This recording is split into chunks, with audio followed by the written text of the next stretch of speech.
하나님의 말씀을 내가 매일 이제는 열심히 묵상하겠다라는 그런 선한 목표를 세우고 실천하기를 원하시는 모든 분들이 겪는 어려움들이 몇 가지가 있죠. 그 중에 하나는 바로 오늘 본문과 같은 내용을 읽을 때가 아닐까라는 생각을 해봅니다.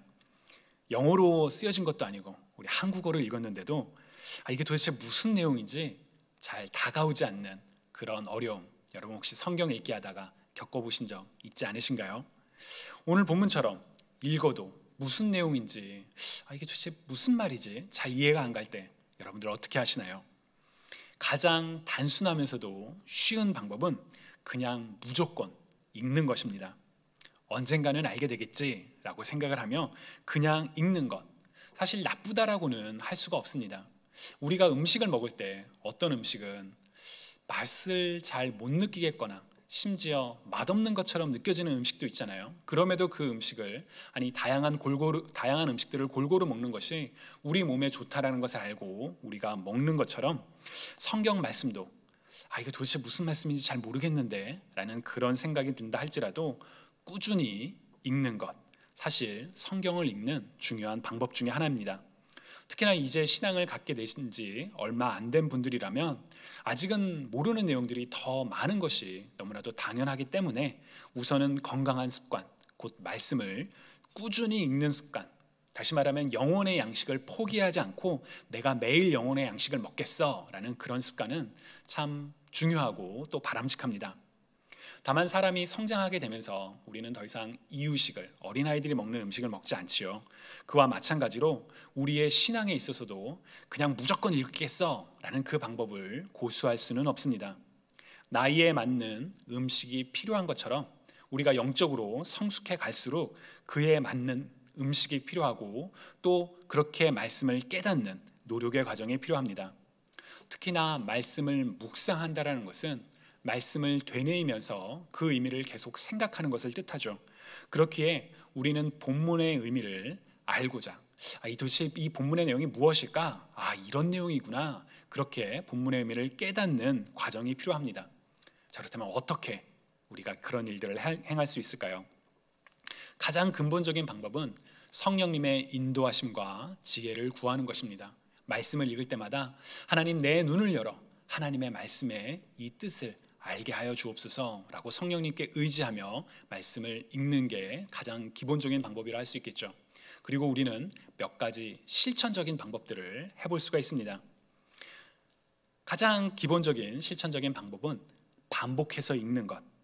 한 번 읽어서는 잘 이해가 가지 않더라도 몇 번 읽다 보면 그 의미를 알게 되는 경우가 있습니다. 특히나 반복해서 읽을 때 여러분들이 가지고 계신 그 성경책 하나만 반복해서 읽기보다는 다른 성경의 번역본들, 예를 들어 새번역 성경이라든지 쉬운 성경, 우리말 성경, 혹은 만약 가능하시다면 영어 성경도 함께 비교하며 읽으면 도움이 됩니다. 우리 중에는 이제 다양한 성경 번역본들을 읽는 것에 좀 꺼리낌을 가지시는 분들도 계십니다. 그리고 성경책은 내 평생의 성경책은 단 이거 하나야. 난 이거 하나만 정말 다 떨어질 때까지 읽겠어 라고 생각하실 수도 있습니다. 또 어떤 분들은 개역 개정만이 참된 번역이야. 개역 한글만이 진짜 번역이지. 미국 분들도 그러죠. 킹 제임스 버전만이 진짜야 라고 막 이렇게 생각하시는 분들도 계시지만 사실 우리가 성경의 역사를 생각해 보면 어느 하나의 번역본만을 절대시하기보다는 다양한 성경 번역들을 함께 읽어가는 과정은 참 바람직한 과정입니다. 더군다나 요새는 우리가 인터넷으로도 정말 다양한 성경 번역본들을 무료로 볼 수가 있죠. 그래서 그런 성경 번역본들을 보시는데 자유하실 수 있으면 좋겠습니다. 또 다른 방법으로는 이제 문맥을 파악하는 것이죠. 예를 들어 오늘 우리는 갈라디아서 4장 12절부터 20절을 읽었지만 이 앞뒤의 내용을 더 읽어보면 문맥과 함께 오늘 본문의 의미를 발견하는 데 도움을 얻을 수도 있습니다. 갈라디아서 4장의 경우 9절을 보시면 이제는 너희가 하나님을 알 뿐 아니라 더욱이 하나님이 아신 바 되었거늘 어찌하여 다시 약하고 천박한 초등 학문으로 돌아가서 다시 그들에게 종노릇하려 하느냐라고 기록되어 있지요. 즉 하나님을 알게 되었는데 이전의 옛 것으로 돌아가려고 해서는 안 된다라고 말하고 있습니다. 다시 말하면 바울은 그리스도로 말미암아 의롭다 하심을 얻은 그리스도인들이, 곧 구원을 얻은 그리스도인들이 다시금 예전의 삶, 곧 율법의 행위에 갇혀 있는 삶으로 돌아가서는 안 된다라고 강조하고 있습니다. 사실 바울이 갈라디아서를 쓴 중요한 목적 중에 하나이죠. 당시 교회는 유대주의자들 혹은 거짓 교사들이라고 불리는 사람들로 인해 어려움을 겪고 있었습니다. 그리스도를 믿는 믿음으로는 충분하지 않다. 구원을 얻기 위해서는 안식일도 지켜야 하고 할례도 받아야 하고 이런저런 율법을 지켜야 한다라고 주장하는 사람들이 있었습니다. 그리고 많은 그리스도인들이 이들의 주장에 현혹되었습니다.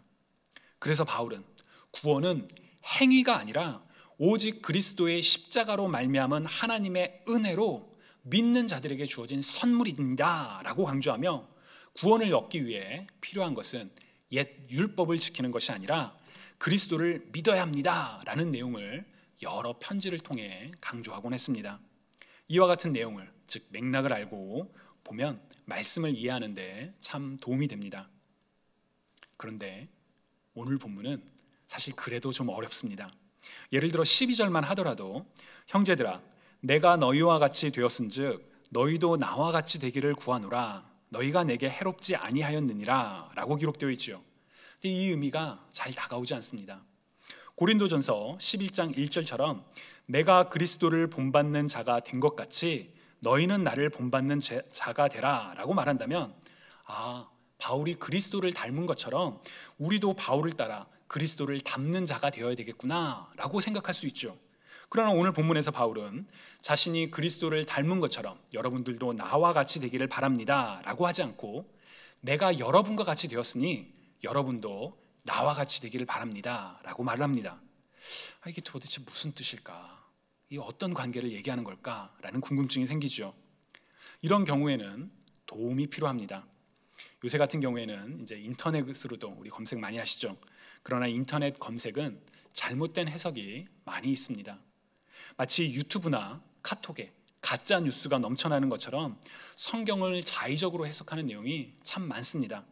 아니면 말고 이런 식으로 책임 없이 해석한 내용들이 많기 때문에 인터넷의 자료를 무조건 의존하시기보다는 검증된 혹은 권위 있는 주석서나 스터디 바이블과 같은 그런 자료를 참고하시는 게 좋습니다.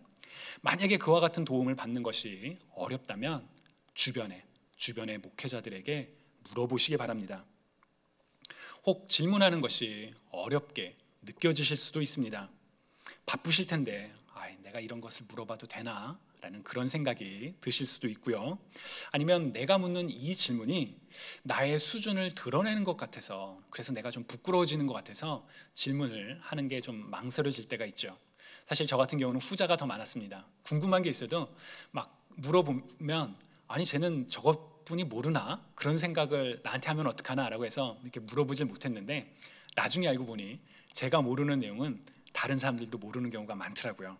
그래서 여러분, 내가 이거 모르는데 물어보는 거 좀 내가 너무 부끄러운 거 아닌가? 그런 생각 하지 마시고, 망설이지 마시고, 성경을 읽다가 잘 모르는 내용이 나오면 반복해서 읽고 문맥도 찾아보고 여러 가지 노력을 해보다가 도저히 안 되겠다 싶으면 물어보시기 바랍니다. 물어보셔야 합니다.